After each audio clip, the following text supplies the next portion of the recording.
What difference does it make how Mrs. Draper chooses to make a living? What kind of favors? Why don't we stop all the bullshit and get to the point? Now, you want to know what I do for a living? Ask me. My time is very expensive, Mr. McMillan, probably more than yours. I get $500 an hour. How much do you get? I get $400 for a straight lay, $300 for a hand job, and $500 for head. If you want to wear my panties, that's another $100. You take them home, Mr. McMillan. That's another $100. No whips, no ropes, no spikes. I've got liquor and grass. Anything else, you bring your own. It works like this. You call me up. We make a date. I look you over. And if I like you, we make a deal. You think giving blowjobs for $500 is nuts, huh? Well, I know women who marry men they despise so they can drive a Mercedes and spend summers in the Hamptons. I know women who crawl through shit for a fur coat. I know women who peddle their daughters to hang on to their husbands. So don't judge my blowjobs. They're sane. I knew what I was doing every goddamn minute, and I'm responsible for it. I lift my skirt, I'm responsible. I go down on my knees, I am responsible. Now, if I play this part you all seem to want me to play, if I play sick, I won't be responsible. Poor sick Claudia. She needs our help.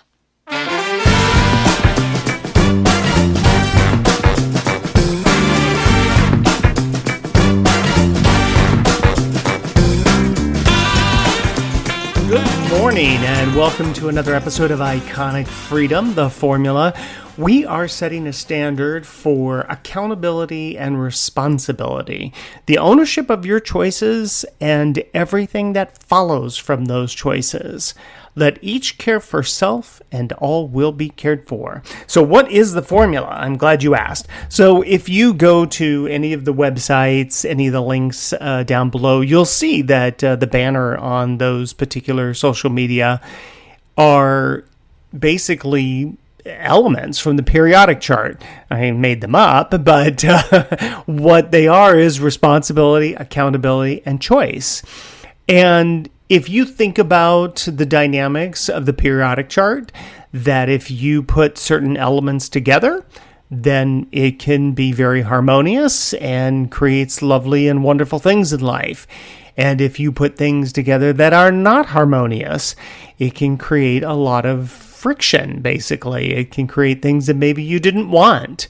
I often have said this about the formula of people that I hired, that it was very important to me that understanding their personalities and who they were and understanding their background and seeing how those elements come together in working with other people that I had hired. Because if you hire the person that does not mix well, they are not part of that periodic chart, then you're going to have disharmony. But if you pick people that are part of that periodic chart, whatever that is, whatever standard you set, then you can see how harmony works. Same applies to your life personally.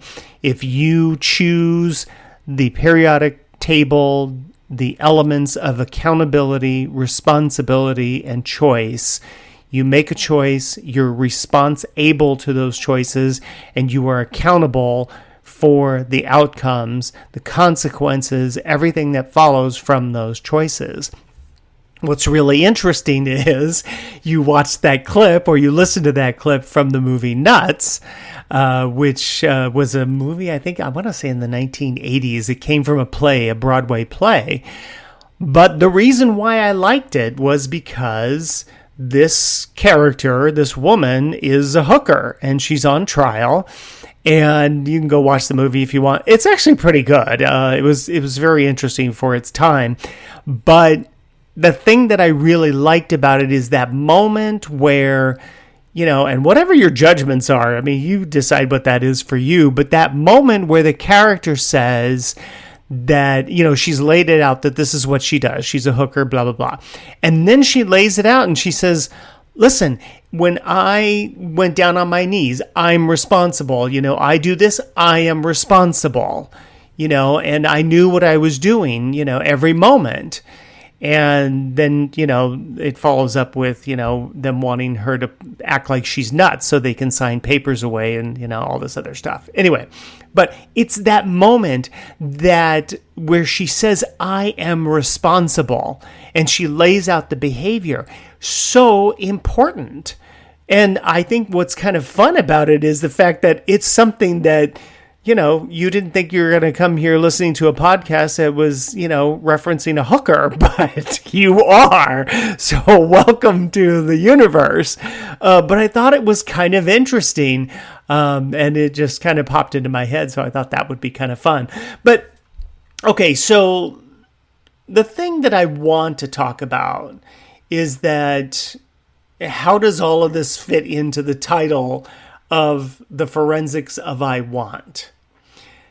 Today, we're putting together two words under the microscope. This is my forensics, right? I like doing this. Words that you say every single day of your life, many times a day. I want. And because every time you say those words, silently or out loud, you set off a chain reaction, a mechanism.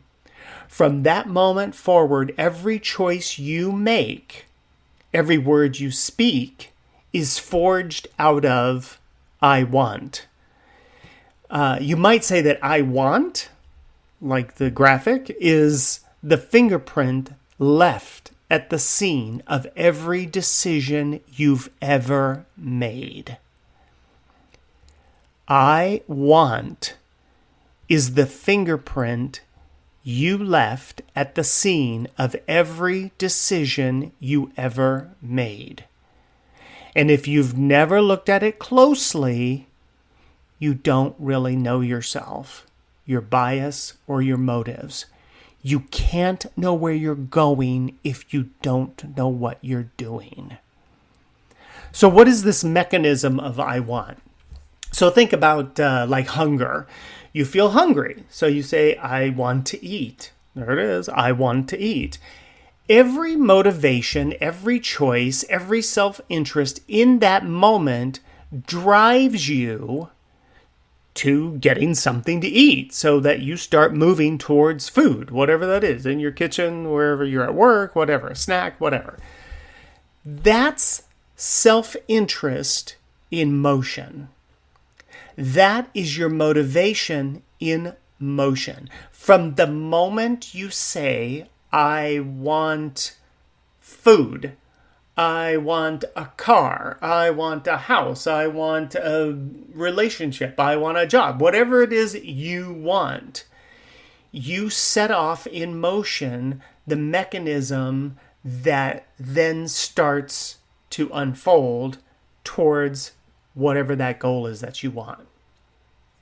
So now, cross-apply that, that same mechanism to everything. Every relationship choice, every career move, every word you've ever spoken, all of it forged from your self-interest and your motivation of that simple phrase, 2 words, I want. Here's the thing. Until you admit that, until you own it, accountability, you'll keep lying to yourself, scamming yourself about why you do what you do. The simplicity of it is just beautiful.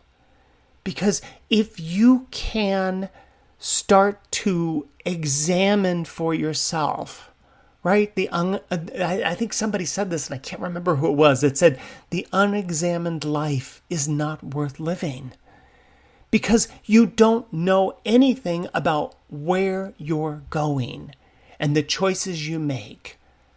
But when you have a conscious choice of what you're doing, when you say to the universe, I want, and it starts to unfold, when you are responsible and accountable, and you're doing no harm to self or others, you will see it unfold in ways that I guarantee you will classify it as magical. It's not. It's nature working with you because you're now in harmony with nature. So it's not really magical, but it definitely feels that way. But when you start doing that, when you open up to the universe, if you will, and you say yes, yes to what I want, yes to the responsibility, I will be able to the choices I make, yes, I will be accountable for the consequences, and everything follows from that choice, from my moment of I want. When you do that, you own it all. Your life will change on a dime.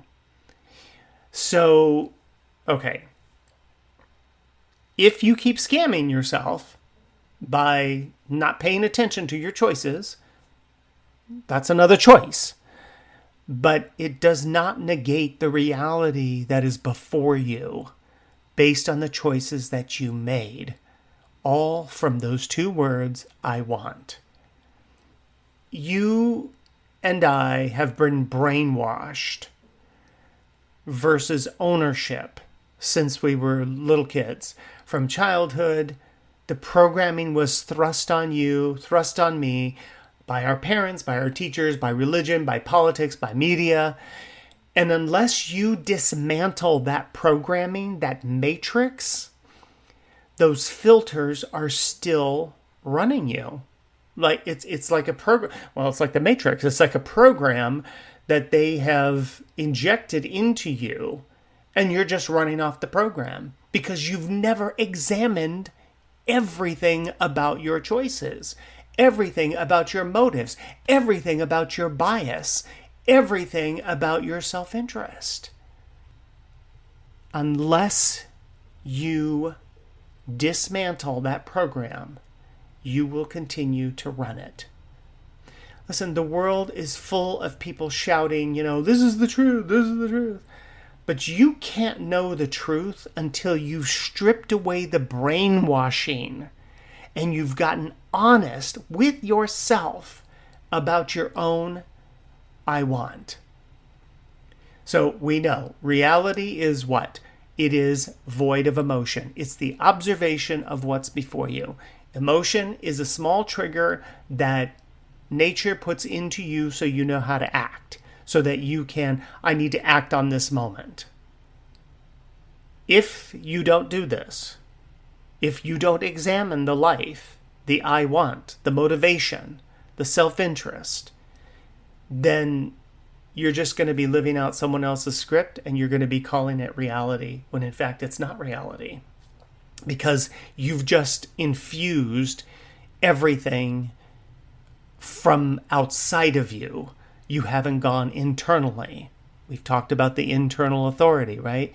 You haven't gone inside to see, is that me? Is that my reality?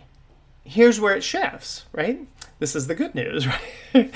Is until you say yes to the universe, like we just talked about, and that you're ready to see reality, and until you, in a sense, come undone of the brainwashing, you'll never get where you want to go. Do this one thing. Own every choice from the I want. And I'm not kidding you. Your life will change on a dime. In a New York minute, like a Thanos snap. It will instantly change.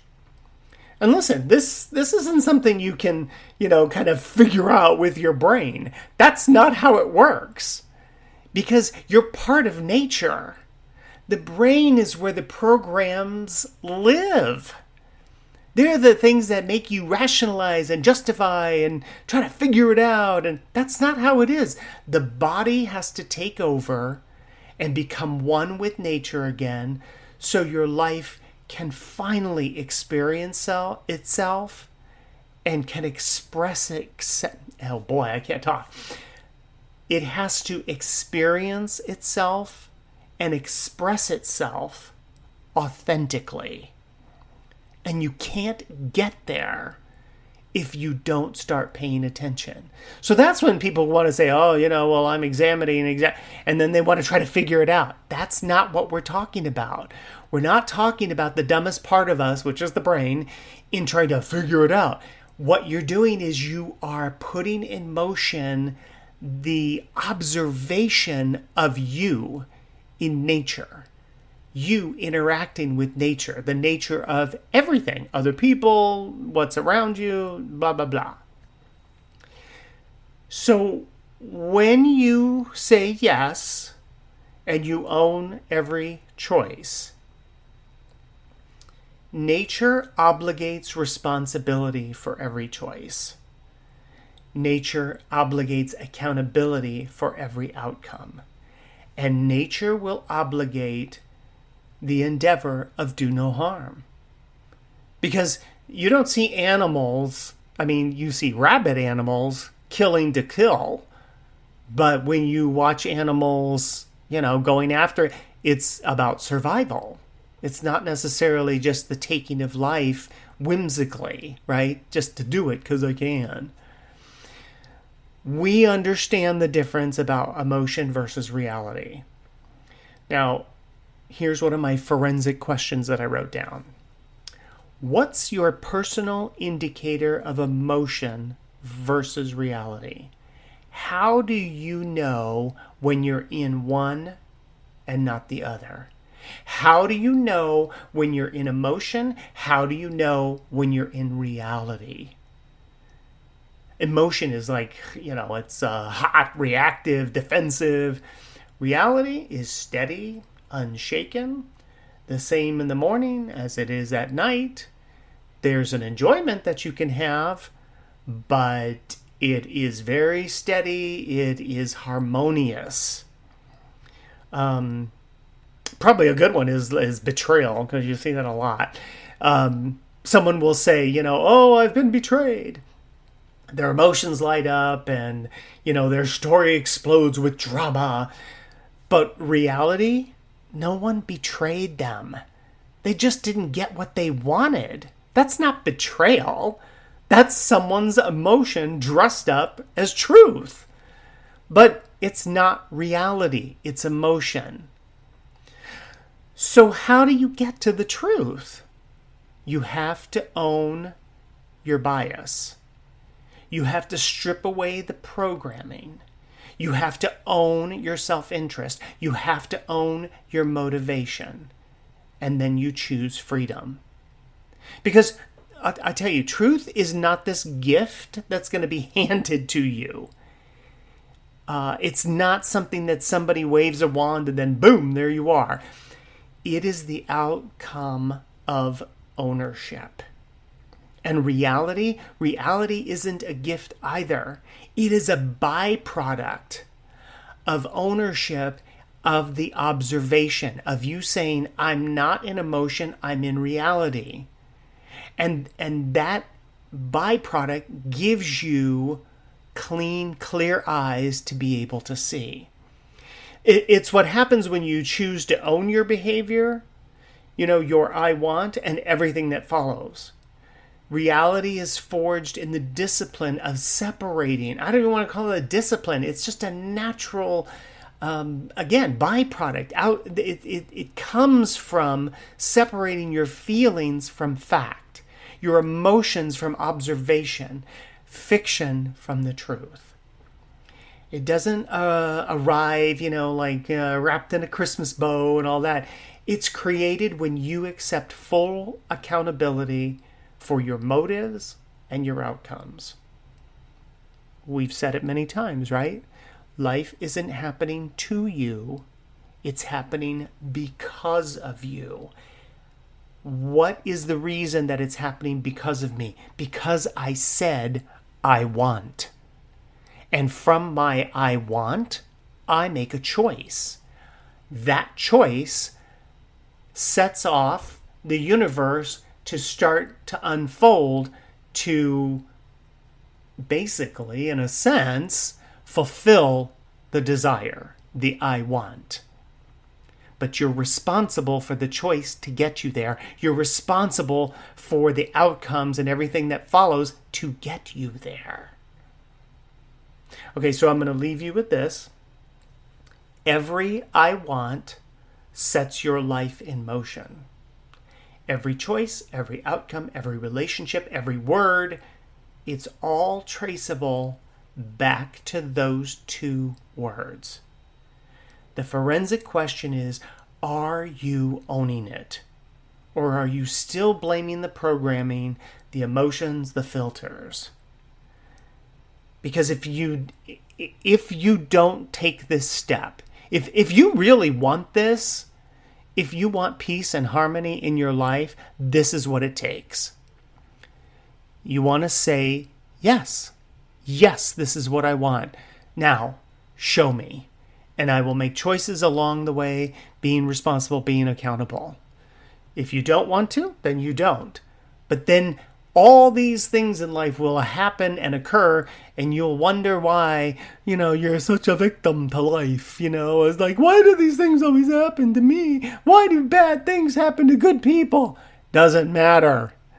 It's because you are not owning your I want. You are not owning your bias, your self-interest, your motivation. This week, think about this. Watch for your own I want.